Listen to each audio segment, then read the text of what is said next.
Hey guys, welcome back to a brand new Ninjago video here on the channel. My name is TannerFishies. In today's video, we are going to be discussing something regarding Ninjago Dragons Rising Season 2 Part 2, and I guess the entirety of Ninjago Dragons Rising just in general. Of course, this involves the character of Arin, and why, all things considered, his character arc, or at least his current character arc, bears a striking resemblance to that of Morrow's character arc from the original Ninjago series.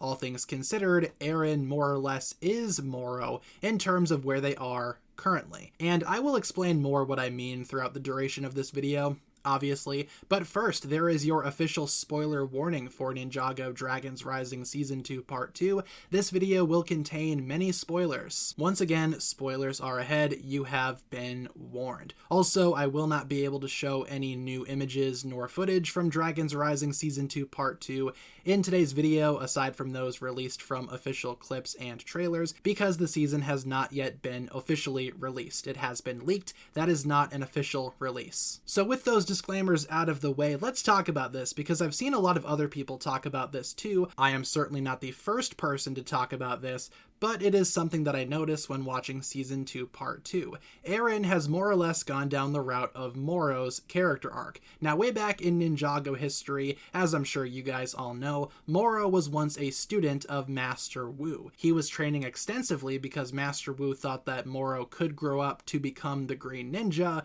but unfortunately for Morrow, that destiny was never met, and out of spite, hatred, anger, etc., Morrow eventually left Master Wu. After trying and failing to prove himself, he left, went on a quest to unlock his own destiny, so to speak, and ultimately that did not end in Morrow's favor, as he perished and his soul was ultimately sent to the Cursed Realm. Now with Arin, what does this have to do with Morrow? How exactly are Arin and Morrow's character arcs similar? Well, in Dragons Rising Season 2 Part 2, just like how we saw with Morrow and Master Wu, we see a falling out between master and student, this time in the form of Lloyd and Arin. After Arin has been feeling super insecure throughout the duration of Dragons Rising just in general, things finally snap when Season 2 Part 2 rolls around. Not only are Lloyd's teachings not necessarily working for Arin, as he was able to perfect Spinjitzu using the teachings of Lord Ras, but he also had a falling out with Lloyd, because apparently Master Wu caused the merge,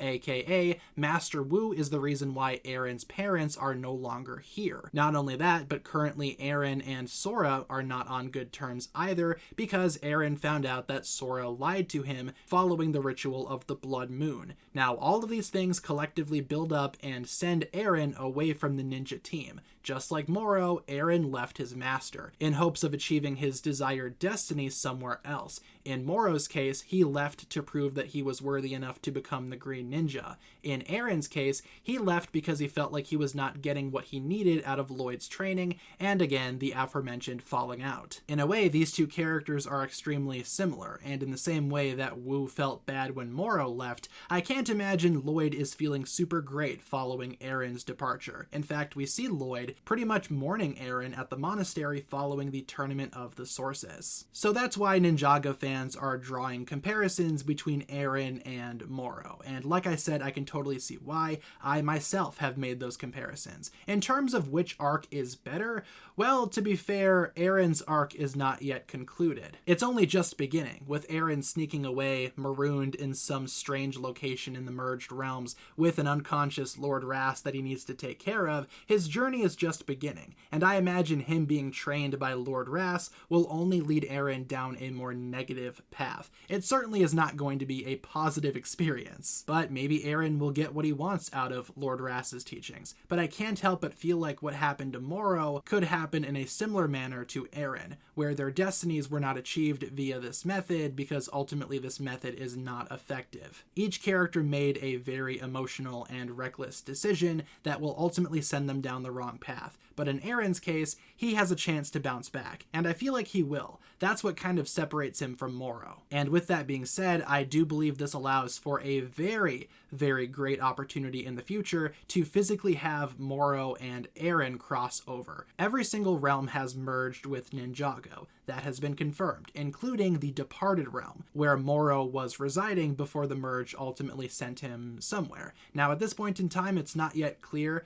how exactly the rules of the Departed Realm work with the merge. Are all of the departed souls just out there wandering the merged lands, aimlessly searching for something or someone? Or is the Departed Realm its own pocket dimension of the merged realms? Maybe all of the souls are restricted to this specific area. But what if, following the end of Season 2, Part 2, Arin and Lord Ras were teleported to the Departed Realm? Or maybe somewhere similar to where the Departed Realm is currently stationed among all of the other merged lands. In this scenario, Arin could physically meet Morrow's spirit. He could see more or less the original version of himself and what those mistakes could ultimately lead to. And since Morrow is a good guy now, or at least he was following Day of the Departed, I feel like in a way Morrow could be a new mentor to Arin. Again, maybe Morrow's spirit could lecture Arin, explaining where he was and the similar path that he went down, maybe serving as some kind of inspiration to Arin. I imagine since Morrow, again, is more or less a good guy now, I imagine he would have some respect for Lloyd.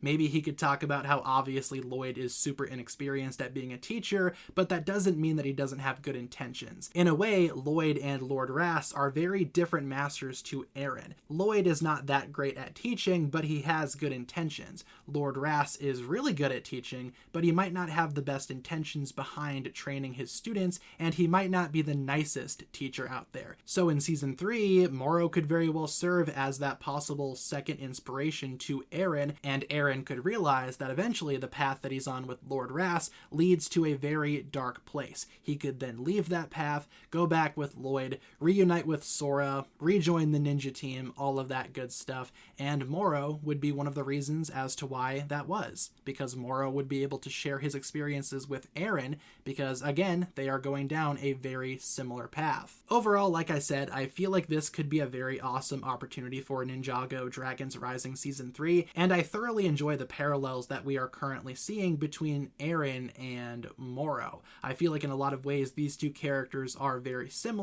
Obviously, they are not the exact same, they are extremely different, but I do believe their paths to be at least somewhat similar. Like I said, I believe Season 3 of Dragons Rising has a pretty major opportunity to address these parallels, even have these two characters cross over and interact. But what do you guys think about all of this? Did you notice the Arin and Morrow similarities like I did, along with several other Ninjago fans? Leave all your thoughts down below, and thank you so much for tuning in. That'll pretty much wrap it up for my thoughts here. If you guys enjoyed this one, feel free to like and subscribe, do all that fun stuff, and I will talk to you guys again very, very soon.